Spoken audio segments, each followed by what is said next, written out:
Welcome, everyone, to Buddhist Center. It's Thursday night. We're looking at Lama Tsongkhapa's Foundation of All Good Qualities, or Source of All My Good. So happy to be here tonight to look at this section on bodhicitta and the bodhisattva vows, and really do a good job at picking apart these stanzas because we've been so fortunate to have qualified teachers explain the larger text that this text encompasses, such as the great treatise on the stage of the path to enlightenment, the medium stages of the path to enlightenment, the abbreviated stages of the path to enlightenment. We see that Lama Tsongkhapa wrote all of these varying lengths of treatises or works related to the stages of the path to enlightenment. And this very, very short work, only 14 stanzas, contains everything that Lama Tsongkhapa presented in even the greatest book in terms of length, the great treatise on the stage of the path to enlightenment. But then we can also say that it includes all of the points that are made in the great treatise on the stage of the path of the tantric path to enlightenment. So it's incredible that because we've had qualified teachers, and we've had teachers who've not only explained the perfection vehicle, but have given us a little glimpse into the four classes of Tantra, we have a little bit of a head start if we were to start from today to really try to see where we're at and in what we've understood thus far, into knowing what the pith of the instruction Lama Tsongkhapa was trying to give, and how each of these stanzas expand into pages and pages and volumes, and expand into the Tanjira, the authentic Indian commentaries, and expand into, at the final level, the pronouncements of Lord Buddha, those incredible 100 collections we call the Kangjur, that contain the pronouncements of Buddha, the sutra, and the tantric teachings. And then, of course, as mentioned just now, the Tanjira, which are the authentic Indian commentaries, which we have 213 collections of.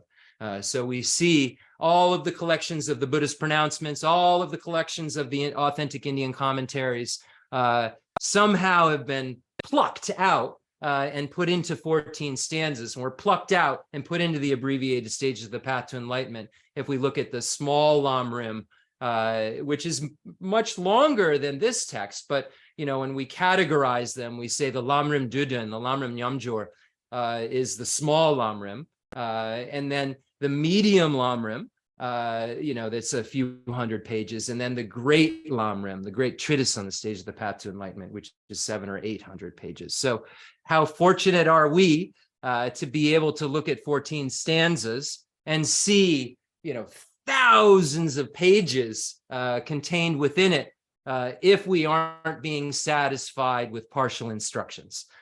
So before we go any further, let's do what we always do and get into the 7-point Vairocana posture to get our minds into a more calm, clear place.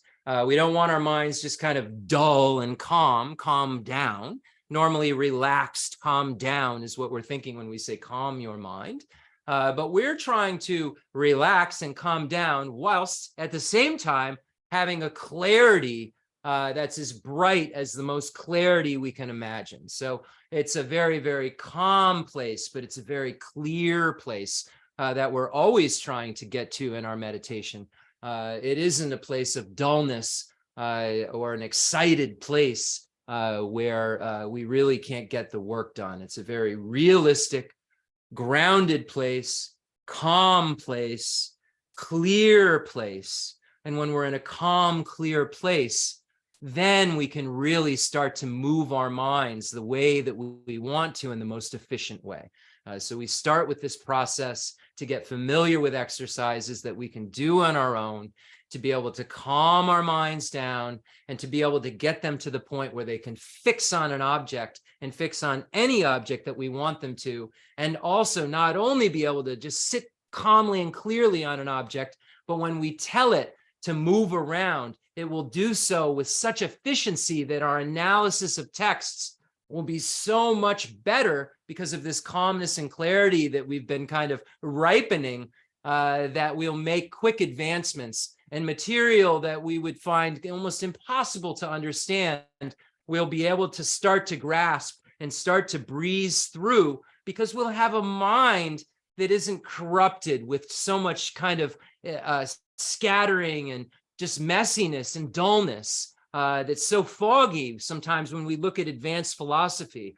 It's just too foggy and it's too busy to spend the time needed on each of the words, to spend the time needed on each of the sentences that's really going to be necessary to be able to understand them at our level, at my level, at the beginning level. And then I've noticed, because of, being trained in this way, being trained in a way where there's things such as word commentaries, where teachers take one word and explain the meaning. Because I've been trained in this way, I find that I'm able to kind of maneuver through kind of more difficult tenet systems and so forth that I never would have been able to read before, because of the fact that I've been trained better than I was before when I was attempting to do more difficult things 20 or 25 years ago.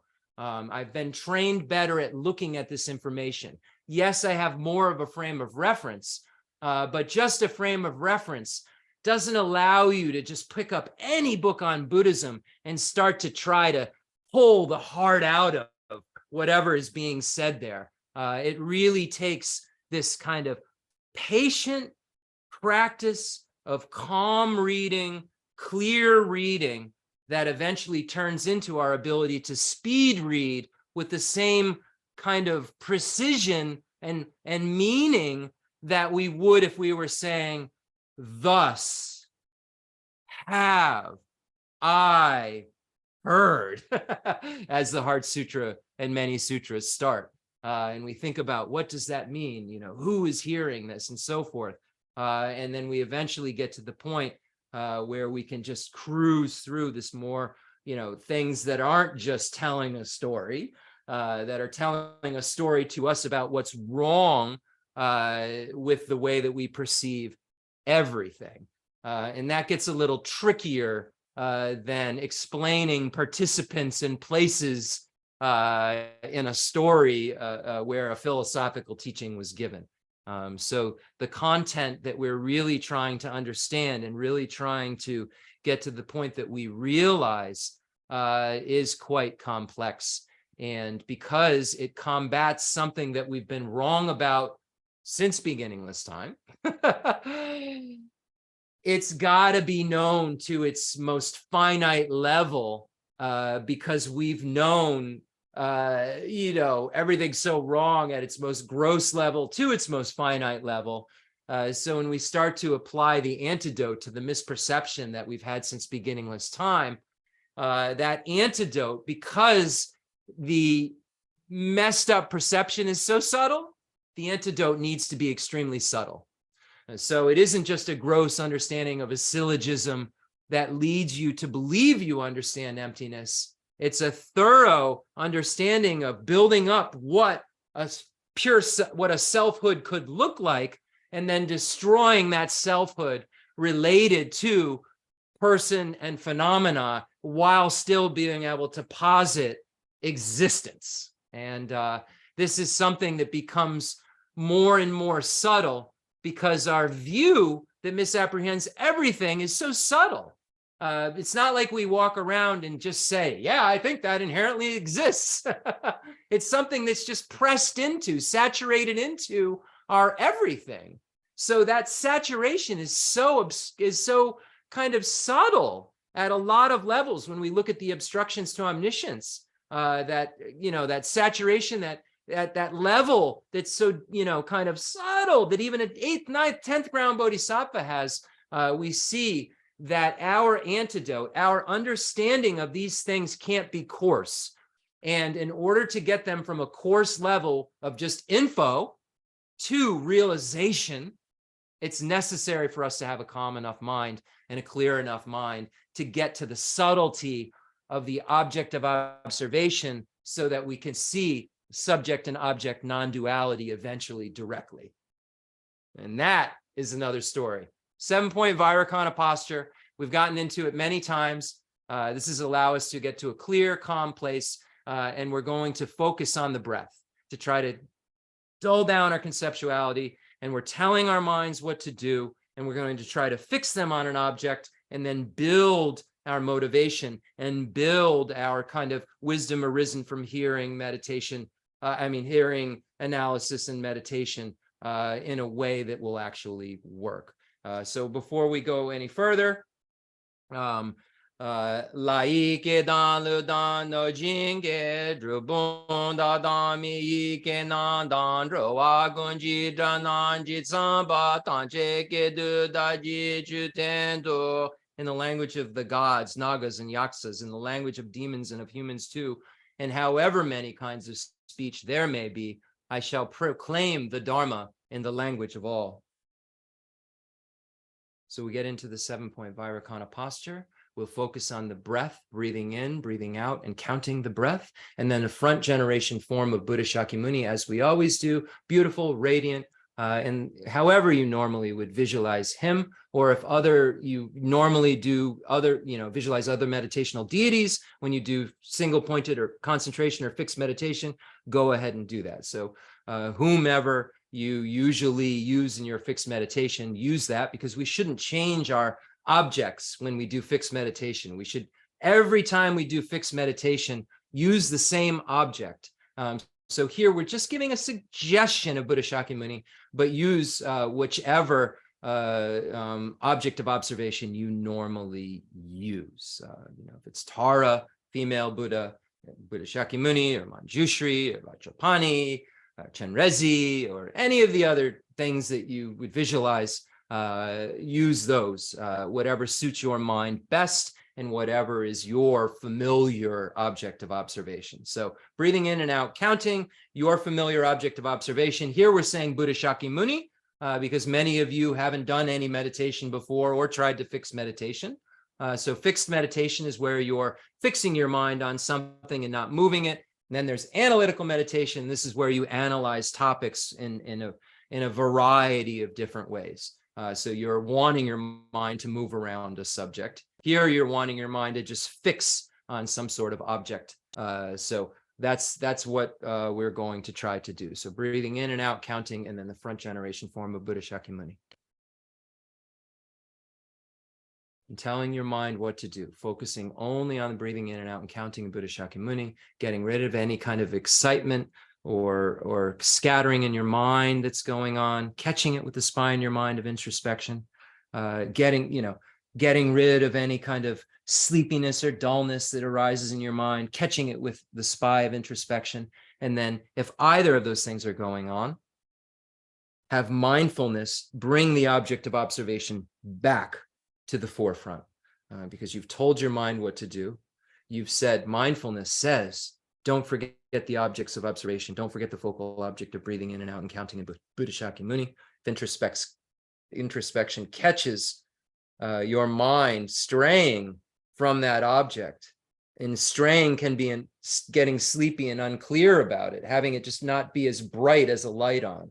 So that's straying. Straying can be scattering of the mind, but the scattering of the mind isn't, you might be starting to think of something very virtuous or about the wisdom of emptiness. That's not what you told your mind to do. That's straying. That's what your spy in your mind is looking for, looking out for something that isn't just focused on the focal object in a way that's clear and calm. Okay, so let's do that.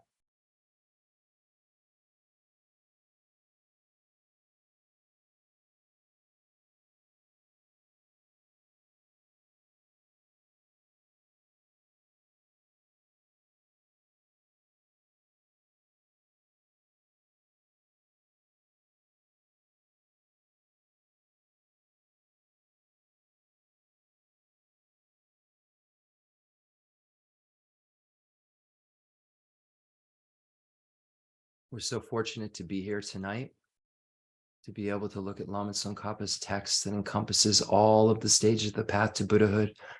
This text that will show us exactly how to get rid of the afflictive obstructions and the obstructions to omniscience.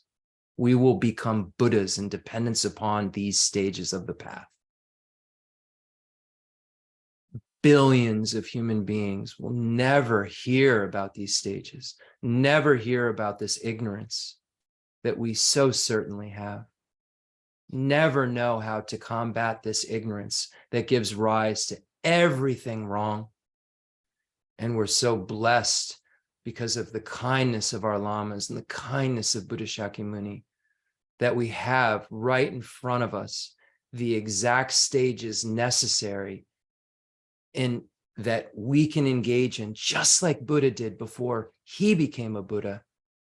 And then we will become a Buddha and have the same perfect wisdom, love, compassion, skillful means, and power as Buddha Shakyamuni currently has, as Tara currently has, as Chenrezig currently has. Our realizations will be the exact realizations of all the Buddhas eventually. We will all become Buddha. Every sentient being has Buddha nature. We can mature our minds to perfection because our minds are empty of inherent existence and the nature of purity and unsullied. A mirror that knows experiences that we have that dependently originate. We can create our future, a future that dependently originates into exactly what we want it to.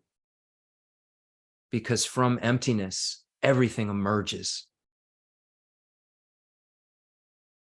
So now imagine that Buddha Shakyamuni becomes very animated and so happy that we're all here, looking into your eyes, feeling the love and compassion that Buddha Shakyamuni has, imagining that he's really there, and imagine that this bliss that Buddha Shakyamuni is experiencing as a result of seeing you engaging in the studies, engaging in the things that he came here to show you how to do.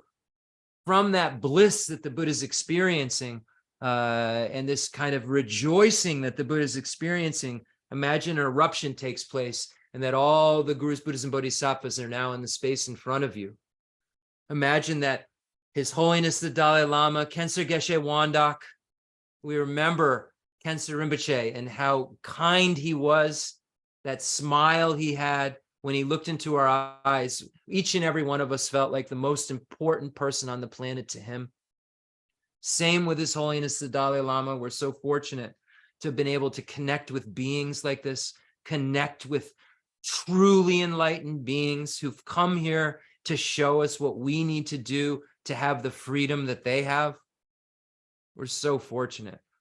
Now imagine Geshe Lobsang Gompo and Khenser Gen Yatso, and imagining Dema Loche Rinpoche and Geshe Dorje Damdu from the Tibet House. We're so fortunate. Anybody who's new and listening, look up Geshe Dorje Damdu, and you'll know why he's in the space in front of me right now in the merit field. This holy, holy teacher who gives such clear teachings. Imagining Umzala Geshe Aga, we're so fortunate to have him in our lives. At a pickup of a phone, he'll answer any questions that I have about anything about Buddhism. How rare is that? How kind is that? He's so busy.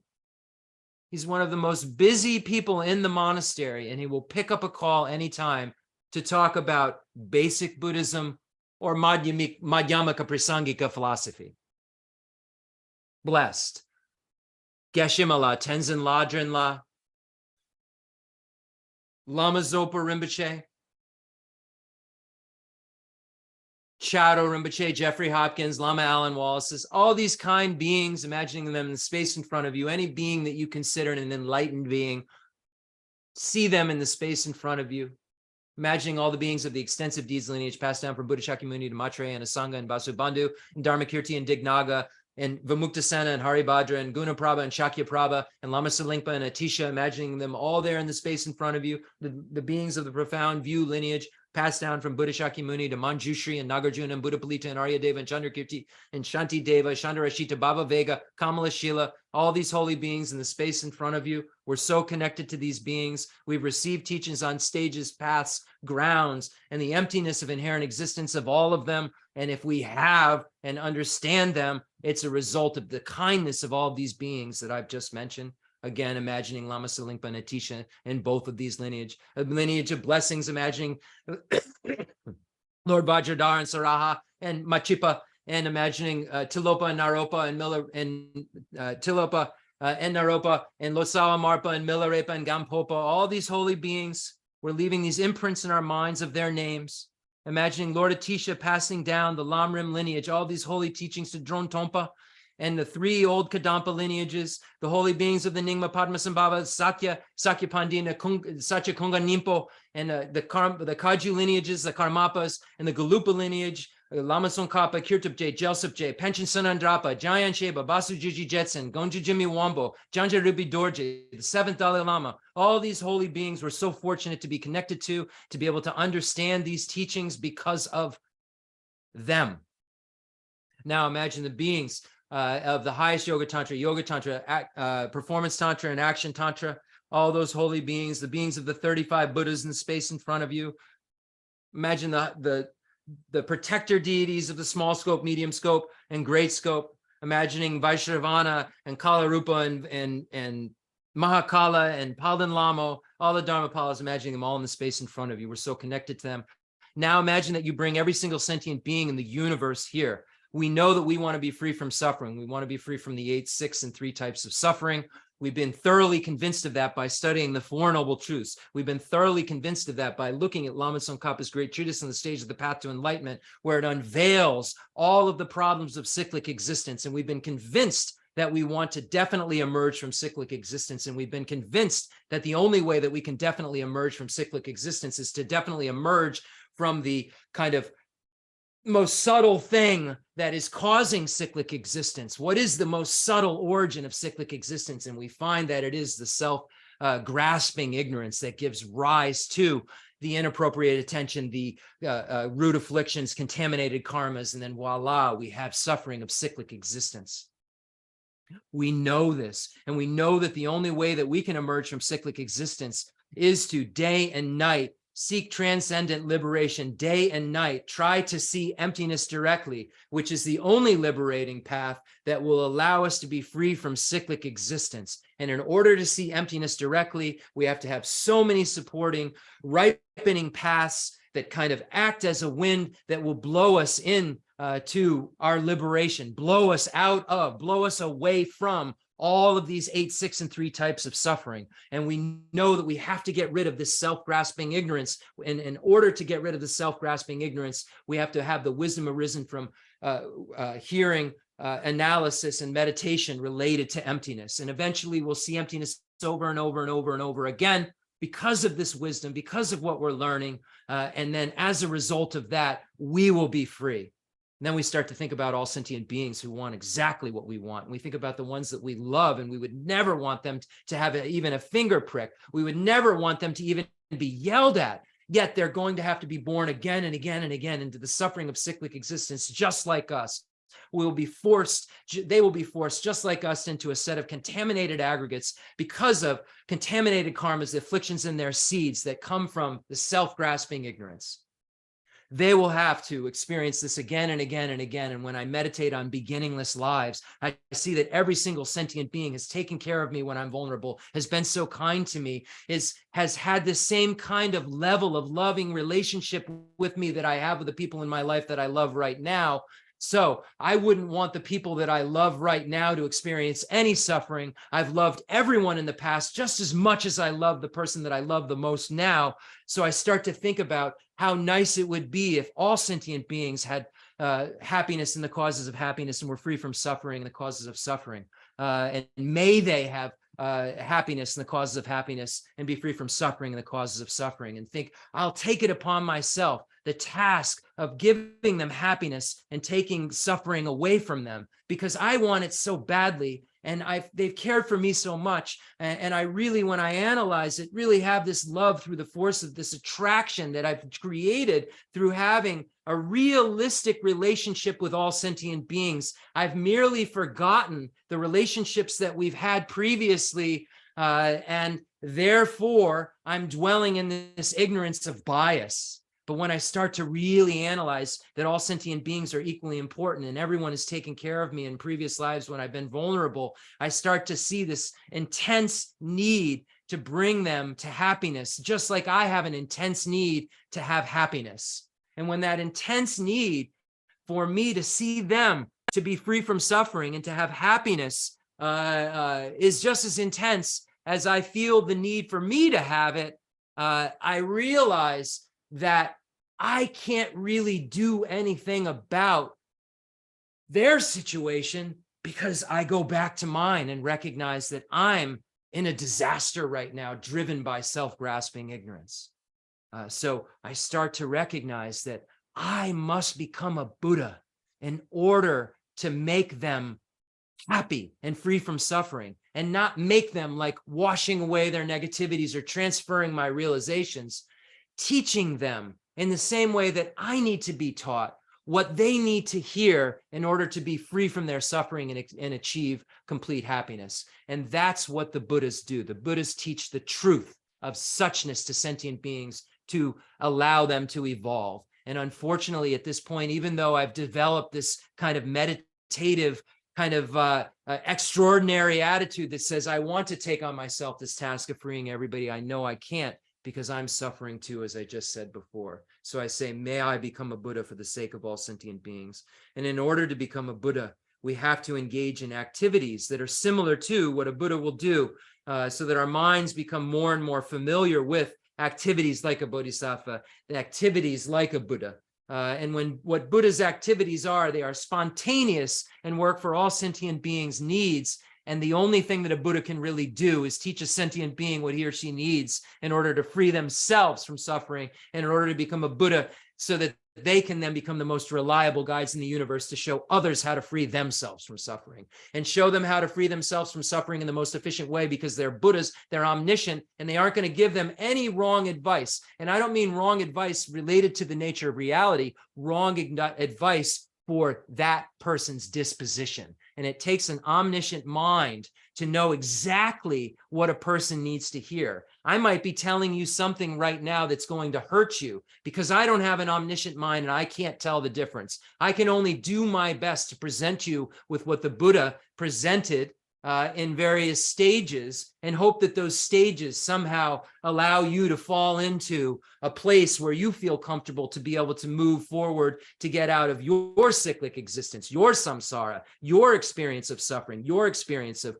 blisslessness. But I don't know exactly what you need, and that's my handicap. And a Buddha does.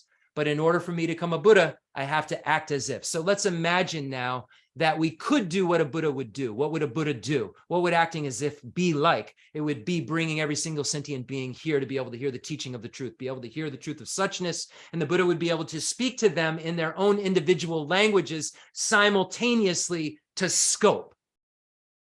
So we can imagine that this is happening. And when a teacher is teaching, they're imagining. They say, when I read this at the beginning of the teaching, in the language of the gods, Nagas, Yaksas, in the language of demons, and humans too, and however many kinds of speech there may be, I shall proclaim the Dharma in the language of all. This is what the Buddha can do.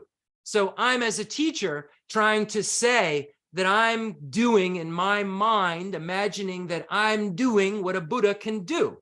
So when you're doing this visualization of bringing all sentient beings here, you're doing the same exact thing. You're participating in a thing that's leading all sentient beings to the truth. You're imagining in your mind that you're bringing them here. Hell beings, hungry ghosts, animal, human, demigods, gods, any sentient being, even a 10th level bodhisattva. Imagine they're here, hearing exactly what they need to be, the 11th grounder in the vehicle, the perfection vehicle, a Buddha, a resultant, the result of those 10 grounds, So let's just imagine that we have that kind of big mind, that kind of love and compassion, seeing that, a bodhisattva is not satisfied with any inkling of obstruction to being able to aid sentient beings. So we want to have no obstacle whatsoever to being able to aid sentient beings. And what even the 8th, 9th, and 10th bodhisattvas have still is what's called obstructions to omniscience. And what does that mean? These are these things that keep you from being the most reliable guide in the universe. You could get rid of the afflictive obstructions and be a Hinayana, hearer, solitary realizer, and be in nirvana. But you'll still have these stains of the afflictive obstructions that are lingering. And they're there because of some selfishness that's lingering, a subtle self-cherishing attitude that's still lingering. So these things that are still lingering keep you from being able to teach the truth of suchness to all sentient beings, because you aren't able to even find them all. So you see how these afflictive obstructions obstruct you from being able to achieve nirvana. What are they obstructing you from? What are these afflictions obstructing?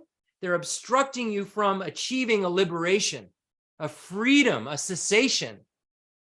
So you remove those, you have a freedom or a cessation, but you still have something there that's obstructing you from something. What's it obstructing you from? All knowing.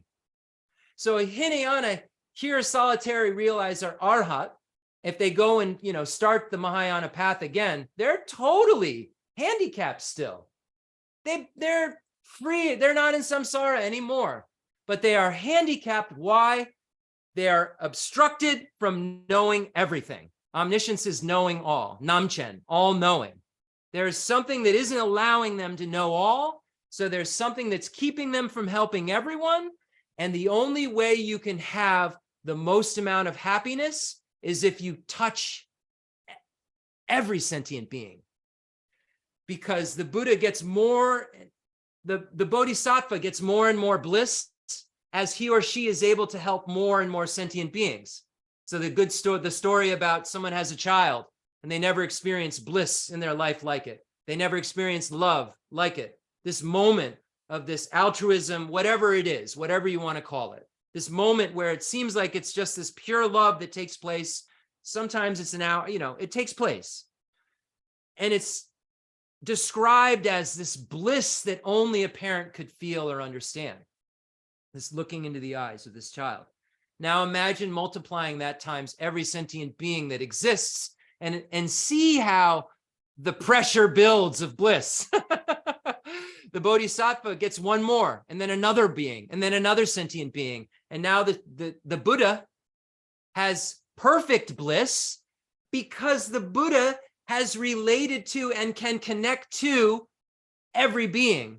And that's the only way to have true happiness, is to put a being before yourself and love them. And the Buddha can do that in an infinite ways. So the Buddha's bliss is infinite and the Buddha's bliss is perfect because there's no more beings to love. And this is overlooked. Why is the Buddha's bliss perfect? Because there's no more beings for him to love or her to love, to have compassion for. It's everyone. So they're experiencing that feeling that the parent has that moment for everyone. And there's no more to experience than that because that's everyone. Makes perfect sense, right? It isn't some illogical process. Just, if you could somehow doubled that experience that night with the child, if you could have compounded it times 2, I don't mean a twin, a twin, maybe you're having like a dual, that bliss. If you could, whatever that feeling is, if you could somehow double it, maybe twin doubles it, triples it, quadruples it. I don't know. I don't even have a child. So I'm speaking out of school, but I've heard so many of these stories. I think it's relevant.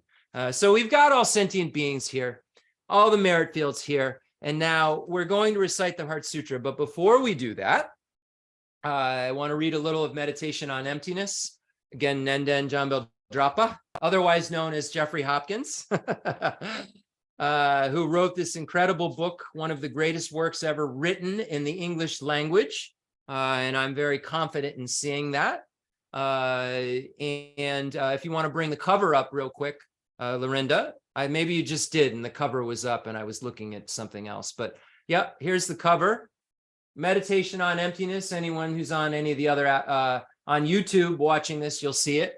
If you don't own this book, you should own this book. And in a year or so, there'll be a brand new edition that's coming out But, next year you may be dead. So I wouldn't wait till then to understand emptiness. That's a Buddhism joke. Doesn't sound that funny, but once you're Buddhist long enough, it's kind of funny because you see that it's just a play that's been going on a long time that we've been taking way too seriously. We're going to page 38 now, where we left off. We have every class I've been reading a little bit. Jeffrey Hopkins is quite ill, but we're hoping that, through the efforts and through, continuing to request him to teach and continuing to request him to translate. He's working on a couple of books right now. His life will be extended. So hopefully you can all keep Jeffrey Hopkins in your prayers because we rely on him more than you will ever know. The technical words that come out of my mouth about Buddhism and about Prajnaparamita and so forth are because of Jeffrey Hopkins' made words that make sense and are reliable. Okay, also, so here we were just talking about the Prasangika, and there were, distinctions. I'm not going to get into a lot. I'm just going to read it. But just to kind of bring you up to speed of where we were, let me make sure the Prasangika, page 38. I don't think that's the right page. It should say also the non-Prasangikas say. Is it not scrolling? 38 page. Keep going. It'll be in the left corner. Keep going. Okay.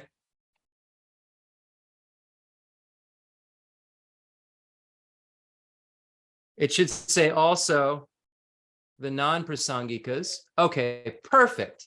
Okay, so let's just read this and see what we can extract out of it, because the Sutra of the Heart of Transcendent Knowledge, the topic, what it's about, is what I'm going to read. So we could just read the Heart Sutra and say, no eye, no ear, no nose, no tongue, no body, no mind, no speech, and just say, no, no, no, no, no, no, no. But let's know what the no in the Heart Sutra is talking about.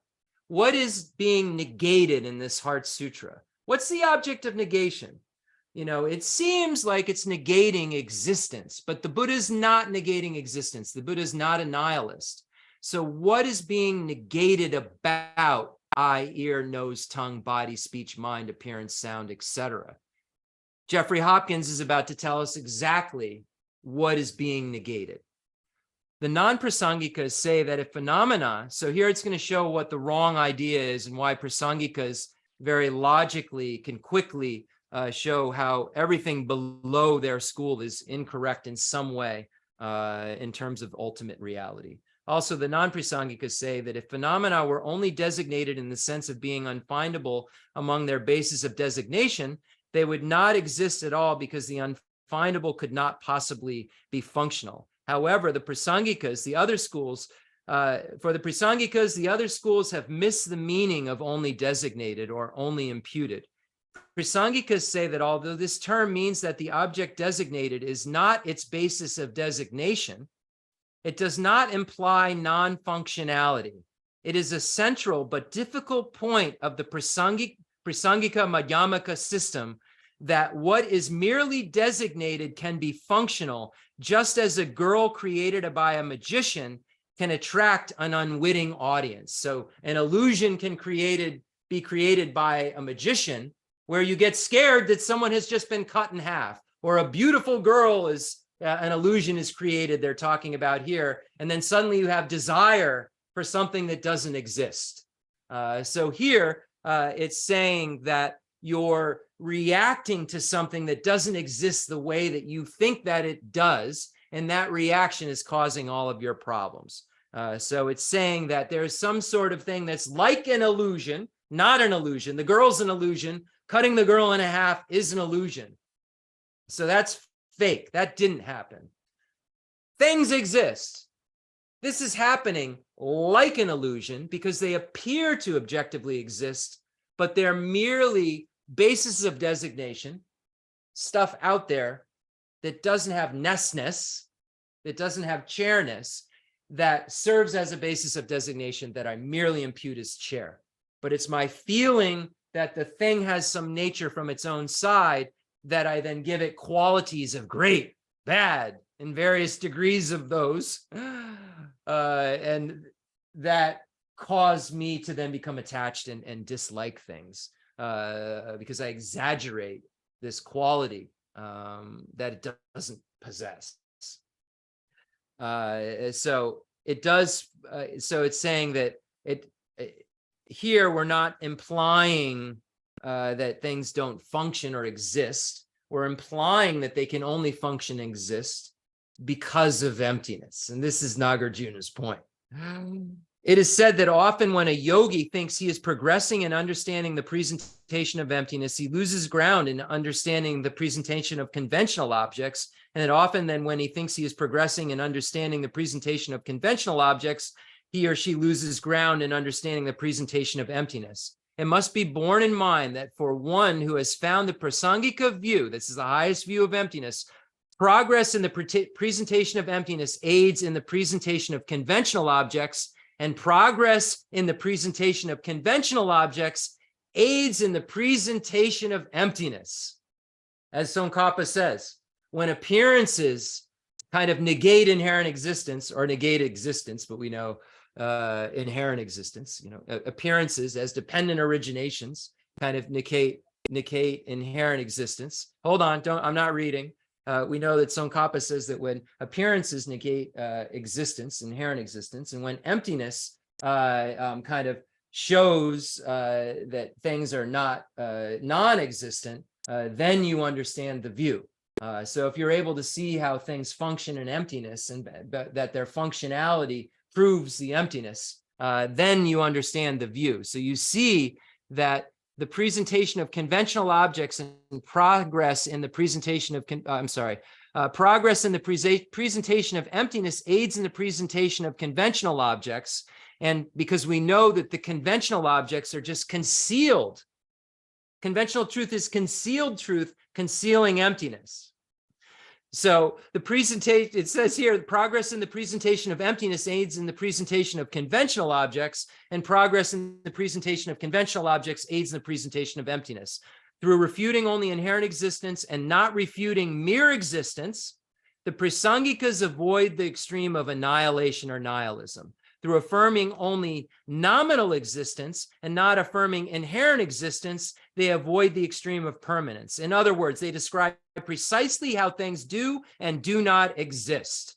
The lack of even nominal or designated existence would be an extreme of annihilation. An extreme of non-existence, because objects do not exist imputedly, an extreme of non-existence because objects do exist imputedly. Inherent existence would be an extreme of permanence, an extreme of existence, because objects do not inherently exist. The extremes are no nominal existence, which would mean no existence whatsoever, and inherent existence, the first being finer and the second being coarser than the correct presentation. The main extreme conceptions, therefore, are the conceptions that things do not designatedly exist and the conception that things inherently exist. The extremes do not exist, but their conceptions do and can be destroyed. So the conceptions, these two extremes, they don't exist because there's the middle way. But the conception of their existence, these two extremes existing, are destroyed by the wisdom realizing emptiness, and that's the middle way. This is so important. Dependent origination, is a proof, is a reason to prove emptiness. Dependent origination is the middle way. Emptiness is the middle way. Okay. Many think that prasangikas have fallen to the extreme of nihilism, being no different from nihilists who deny the existence of birth and so forth. The prasangikas themselves refuse any similarity. They say that one cannot ascertain the emptiness of former and later births through just the non-perception of former and later births. One must first identify what former and later births are and identify their existence. Then through reasoning, such as the present births becoming a past birth, when the future birth becomes the present birth, one identifies that past, present, and future births are mutually dependent and thus do not exist inherently. Identifying that former and later births do not exist inherently, one ascertains the emptiness of births. Such identification, both of the positive subject of births and the negative predicate, which is a non-affirming negative, non-inherent existence, is essential for one cannot ascertain an emptiness just by seeing nothing. The nihilists referred to here are the dialectician nihilist and not the meditating nihilist. For some of the latter attain meditative clairvoyance and thereby realize a limited number of former and future rebirths. The dialectician nihilists assert that future lives do not exist because no one is seen to come here to this life from a former life, and no one is seen to go from this life to a future life. Like, we can't see it. The Madhyamakas, on the other hand, assert that future lives do not exist inherently because they are dependent arisings. In other words, because they are designated by terms and thoughts. Get this through. I mean, really, just run this in your mind. There's a basis of designation. There is something that is designated by terms and thoughts. A collection, flower. There's a designation. This thought brings flower into existence. It doesn't come into existence as flower. There's stuff. As soon as I say stuff, I'm in trouble because there's a name. But there's something that we're slapping this idea of inherent existence onto, of flower, for instance. But there's nothing that is a true referent from its own side of this label. This label is mere imputation, but the thought designation proves its existence. The designating thought, not because, and it's a valid designating thought. Anyway, we don't need to go any further than that. And it says, the Madhyamakas, on the other hand, assert that future lives do not exist inherently because they are dependent arising. In other words, because they are designated by terms and thoughts. However, they do not deny the existence of former and future lives. Both the thesis and the reason of the nihilist and Madhyamakas are very different. So we look at subject, thesis, reason, or subject, predicate, reason when we try to prove something. It's called a syllogism. And the reason, nihilist would say, would kind of negate existence. And that's different than the negation of inherent existence. So it's just a different way of looking at it, obviously, altogether. The Heart Sutra. Okay. So everything that I just read that was so complicated, and if you got any bit of, because it's very complicated, but it left imprints in your mind of material that you will 100% have to understand in order to see emptiness, in order to cut the root of cyclic existence, in order to, when you look at the example of, cutting a tree down, you need a good body, which is kind of like the ethics that you need to see emptiness. You need a good arm, to do the cutting, which is like the concentration you're going to need to see emptiness. And you're going to need, like, if you want to cut this tree down, you're going to need a sharp instrument, which is like the wisdom that you're going to need to see emptiness. So we're going to need, this very, very, strong foundation of ethics, concentration, and wisdom if we want to cut the root of cyclic existence. And the only thing that'll cut the root, it won't be your ethics or your concentration, it'll be your wisdom. But you won't have your wisdom without ethics and concentration. So if you want to cut the root of cyclic existence, that difficult material that I just read in Meditation on Emptiness needs to be understood completely. You cannot fall to nihilism where you think things don't exist because Buddha said no eye, no ear, no nose, no tongue, no body.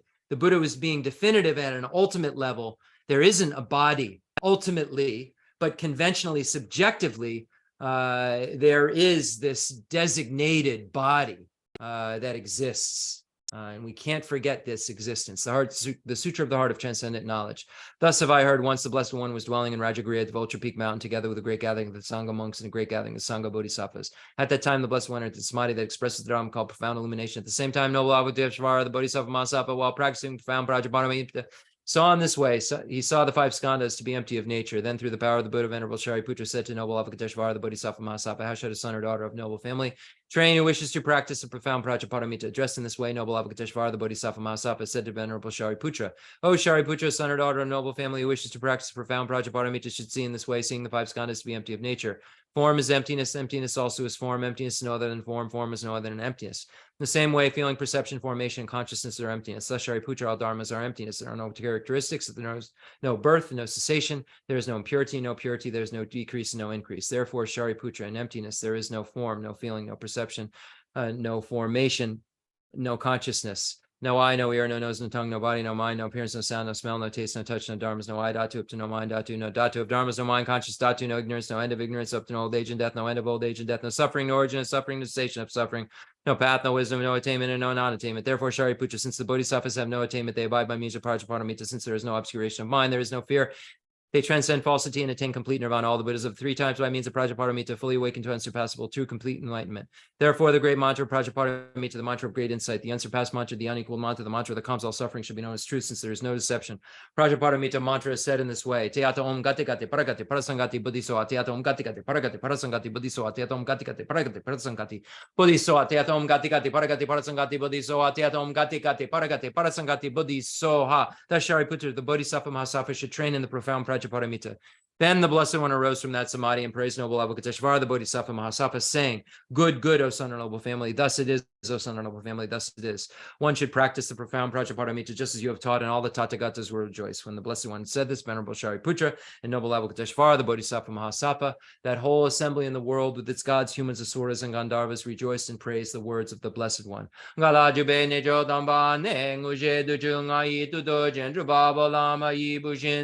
Neson Gandro Zola Shatzelo Agasamara Jashandara Samara Vegasamara.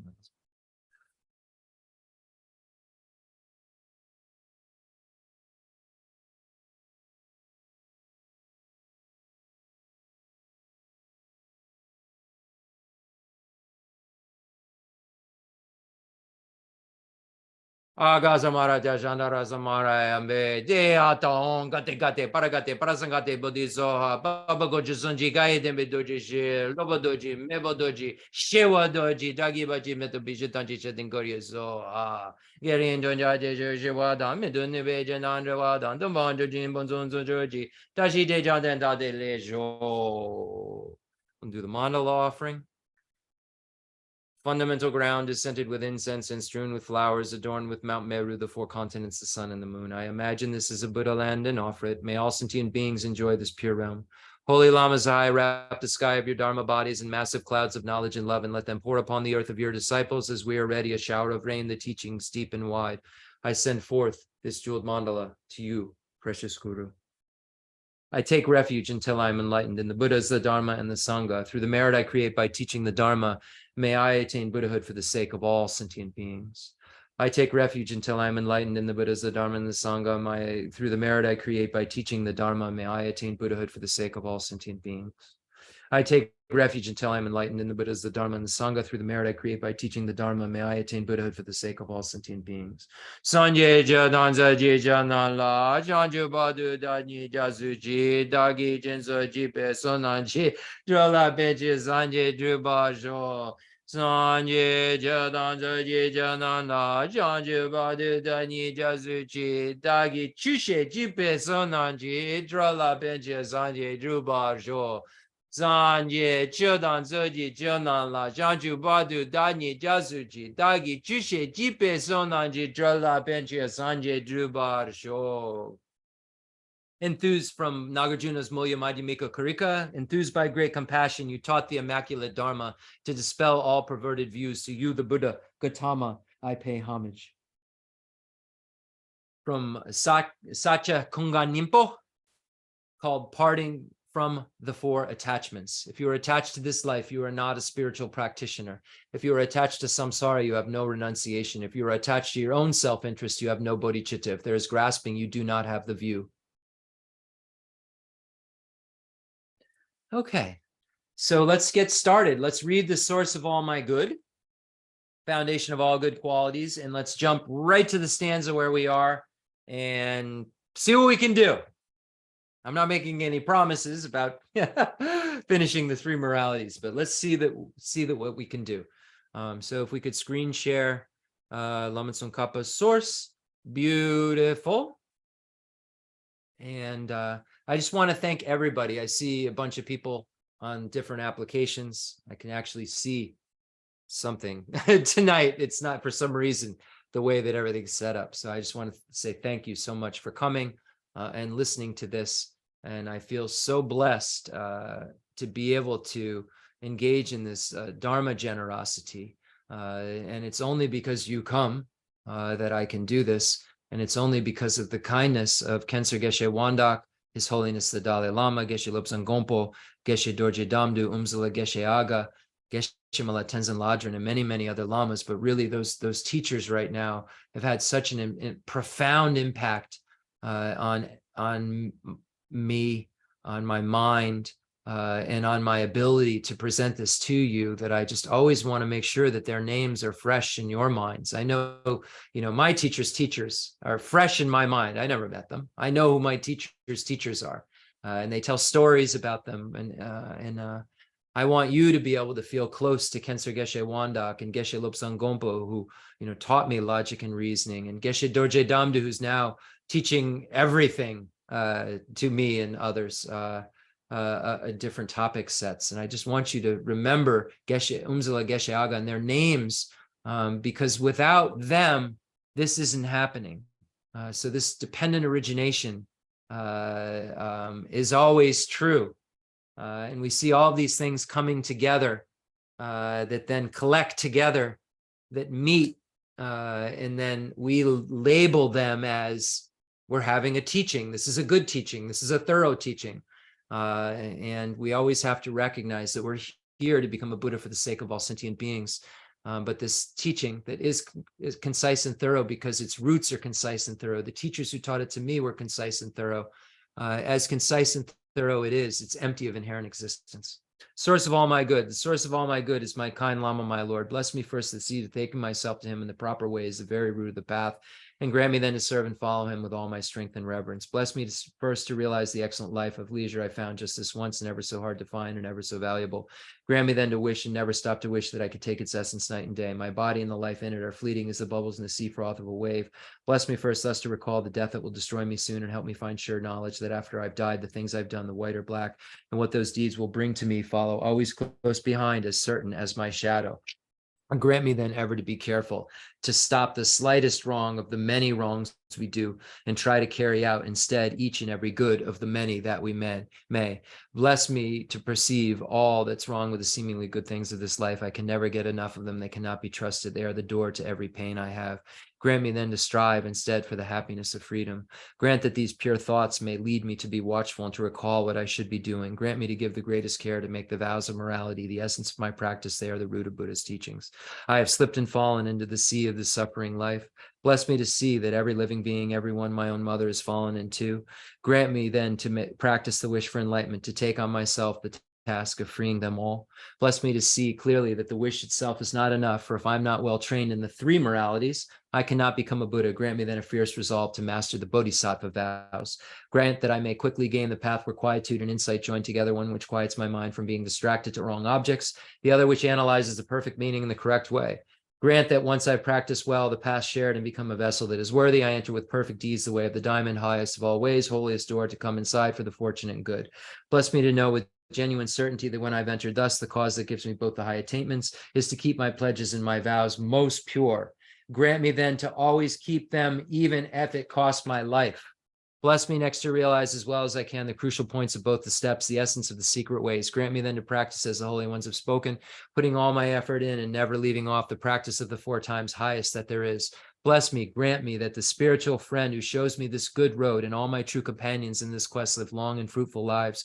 Bless and grant me that the rain of obstacles, things within me or outside me that could stop me now, stop and end forever. In all my lives, may I never live apart from my perfect lamas. May I bask in the glory of the Dharma.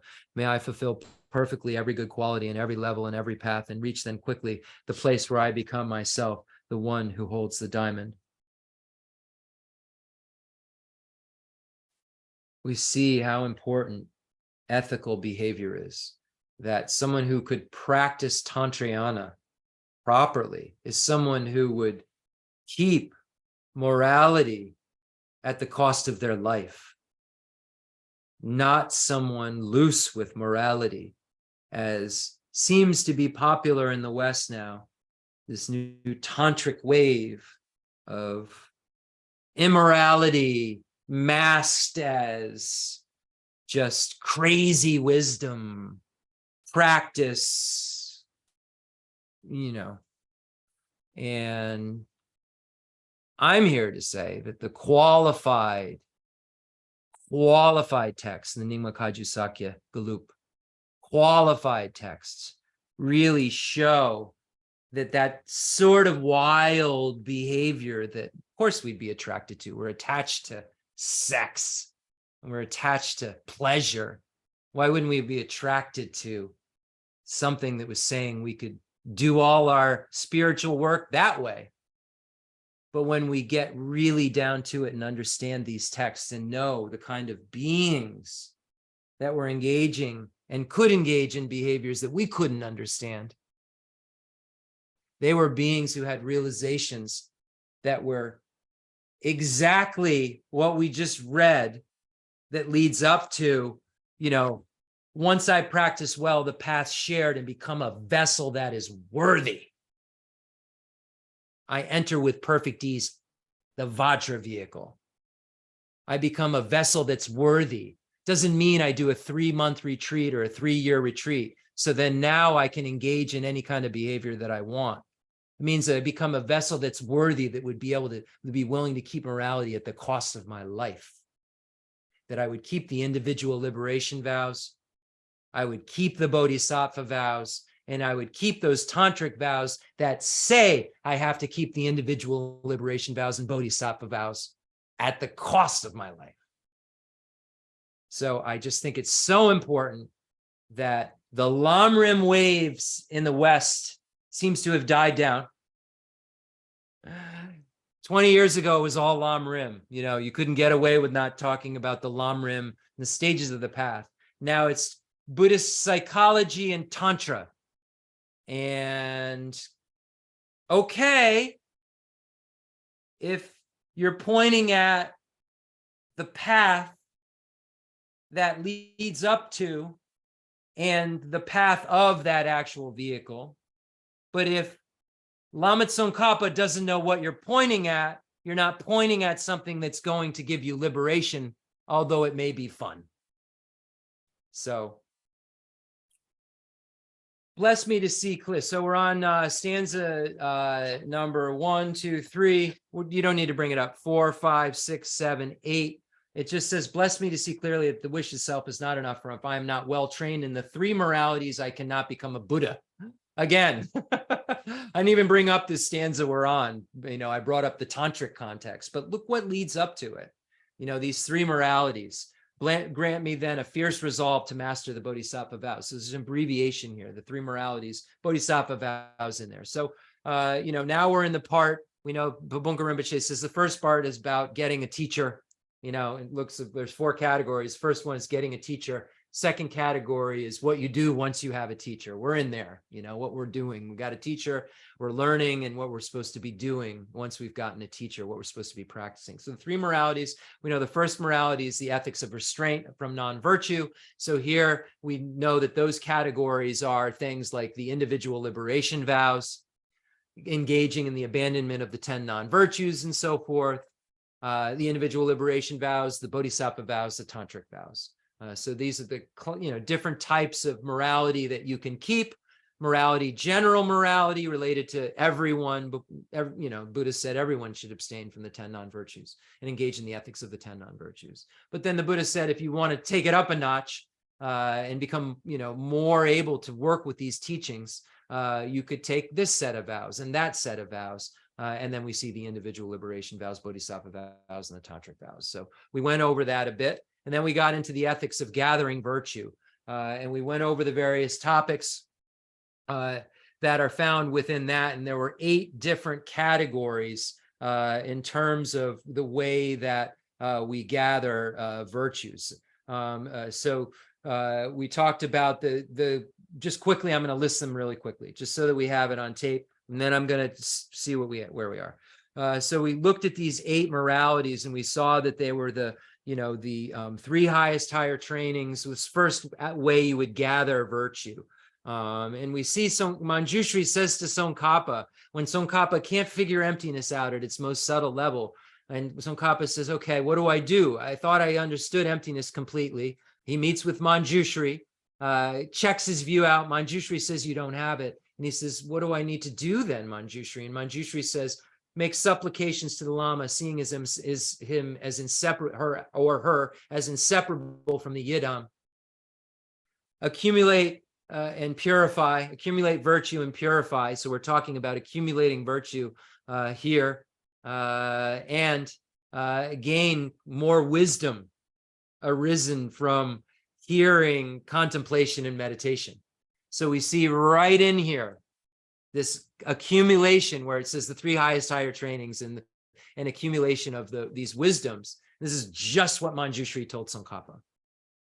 Wow, right? Wow. All this stuff is what all beings did to become who they were if they're holy.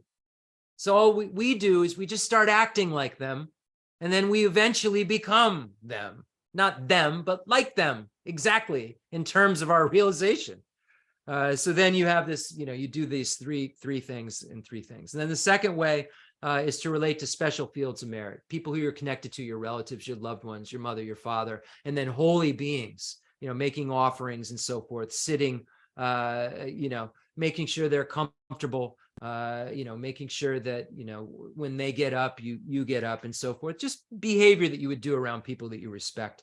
If someone's sick, taking care of them, providing medicines for them, if they're grief stricken, listening to them, really any of these really, power. You would do this with all sentient beings, obviously. But here it's talking about,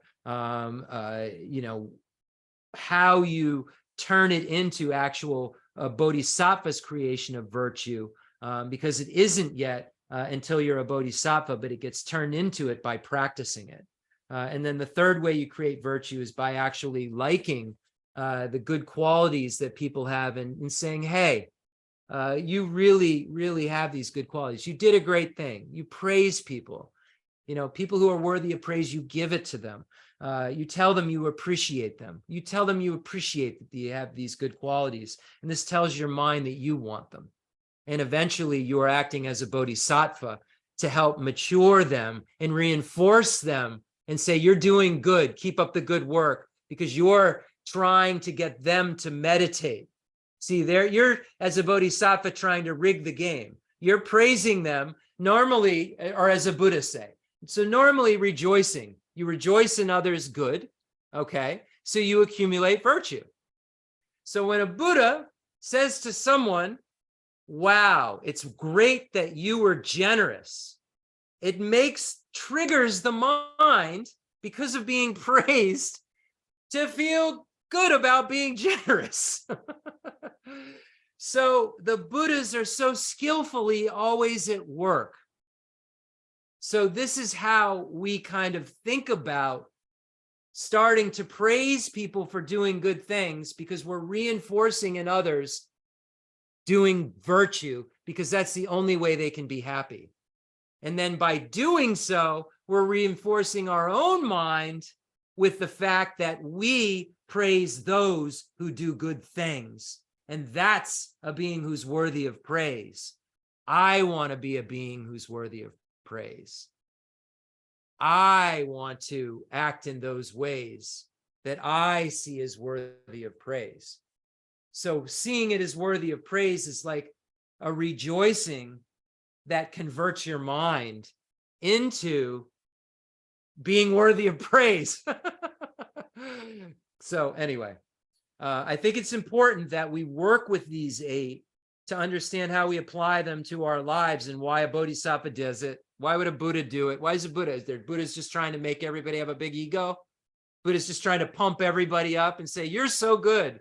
So they're like, yeah, I'm the best. No, the Buddha knows how to ripen a mind and make someone feel good about doing good. And when you feel good about doing good, you want to do more good. We know this. We've experienced this. The fourth source is the virtue of patience. understanding sentient beings, maybe harming us, but we created the karma previously for this to happen. We can't take our part of the equation out. We have to have patience to know that we're participating in this. They wouldn't be yelling at us. We're the basis that has been created, this connection and condition for a yeller to be presented, for this yeller to now create non-virtuous karma. And then you see that this yeller is driven by the self-grasping ignorance and out of control, and you start to develop patience. And it says in the text, you can see how even in just normal everyday life, if you could de-escalate a situation with wisdom, this kind of wisdom, it would help you to make a situation that could explode not. And that's a big deal, right? In life, things don't have to explode all the time. Wow. Prayers of dedication and aspiration. So we know when we dedicate virtue, it says that if we dedicate a virtue to becoming a Buddha, that virtue stays with us until we become a Buddha. Even though we're contaminated now and we're creating a contaminated virtue because we've dedicated to Buddhahood, when we see emptiness, the contamination in the virtue starts to get distilled out of it. And that virtue that remains with us until we're a Buddha becomes uncontaminated virtue because it's been distilled by the wisdom realizing emptiness.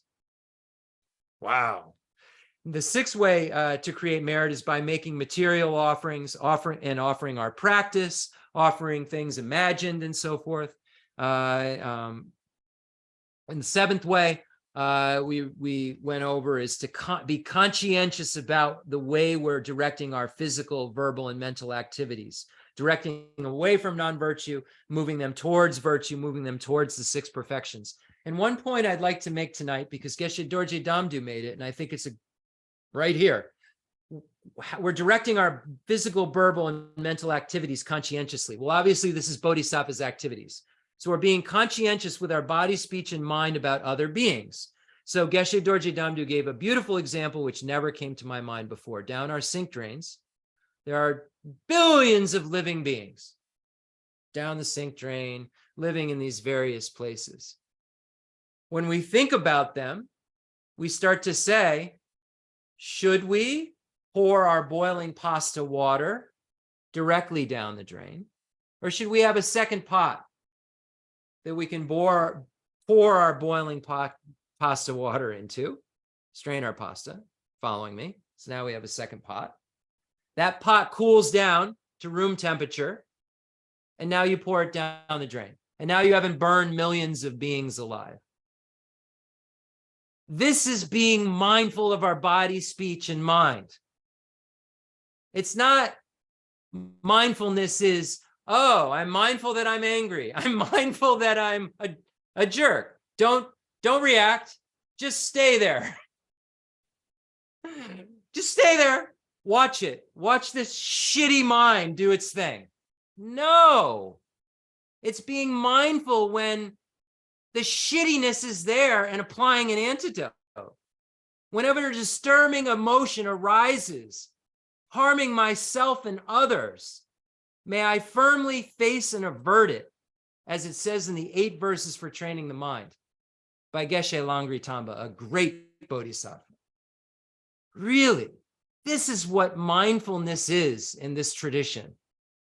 Being mindful of our body, speech, and then watching our minds with this thing we're talking about, this spy in the mind that we talk about when we're doing meditation. It should be always operating, making sure that we've told our minds that we're going to care for sentient beings. This is what we told our minds to do. The spy in our mind is checking. This introspection is supposed to be checking us all day to see, are we boiling beings alive? Are we looking down when we're walking on the sidewalk to make sure we're not stepping on ants? Because that ant, when we get to the point where we start to realize love and compassion, we'll see them and have the same reaction we would to the person we love the most in our life. That feeling of butterfly lovey, when we've practiced this, we'll see that ant the same way. And of course, we better be mindful of not stepping on the person we love more than anyone else, which is everyone. This is the practice. This is the practice. It's not being the smartest person in the room who can talk about the 17 synonyms. You're going to need to, but if you're not applying it to your life, it's not what the Buddha's point was. The Buddha's point was about applying these things to eventually be able to turn into a perfect being. And a perfect being would have the best love and compassion, possible. So that's it. And then the eighth way is to train in all aspects of the path of accumulation. So we know, go to the Heart Sutra. I know I'm going to end. Oh boy. Anyway, so path of accumulation, preparation, seeing, meditation, and no more learning. Teata Om, Gate Gate, Paragate, Parasangate, Bodhisoha. The first is the path of accumulation. And a bodhisattva becomes a bodhisattva when they enter the path of accumulation. And what's the sign? He or she has bodhicitta, the mind that day and night wants to become a Buddha for the sake of all sentient beings. So that's what it means. All the stuff that he or she does on the path of accumulation, all that stuff that wouldn't fall into the other seven, do that like that. And that's the eighth. So when you learn about the path of accumulation, that means you better learn about the Abhisammalamkara. You better learn about Maitreya's text. You better learn about the 70 topics. That's the only way you're going to know what the path of accumulation entails. If you want to know what that eighth thing is, the seven, clear. Here it is, written all out. And then it says, do all that other stuff that aren't in the seven that are just so clear here. What's all that other stuff? Well, you better study the Abhisammalamkara. Okay. If you're attached, enthused by great compassion, you taught the immaculate Dharma to dispel all perverted views. To you, the Buddha Gautama, I pay homage. If you're attached to this life, you're not a spiritual practitioner. If you're attached to samsara, you have no renunciation. If you're attached to your own self-interest, you have no bodhicitta. If there is grasping, you do not have the view. The prayer for the flourishing of Ajit Tsongkhapa's teachings.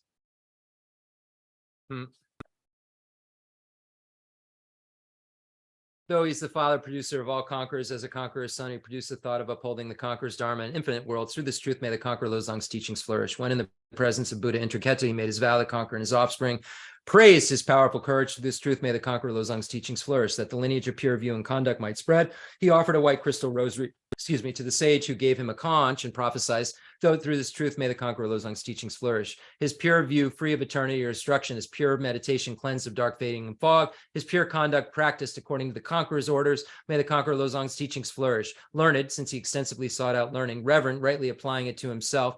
Good, dedicating all for beings in the doctrine, may the conqueror Losang's teachings flourish.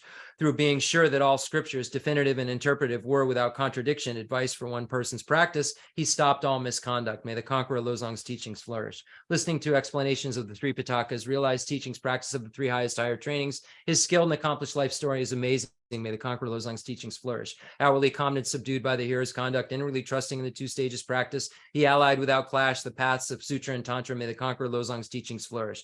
Combining voidness explained as the causal vehicle with great bliss achieved by method, the effect vehicle. Hard essence of 80,000 Dharma bundles. May the conqueror Losang's teachings flourish. By the power of the ocean of oath-bound doctrine protectors, by the main guardians of the three beings past, the quick-acting Lord Vaishravana Karmayana, may the conqueror Losang's teachings flourish. In short, by the lasting of glorious gurus' lives, by the earth being good, full of good, learned, reverend holders of the teaching, and by the increase of power of its patrons, may the conqueror Losang's teachings flourish.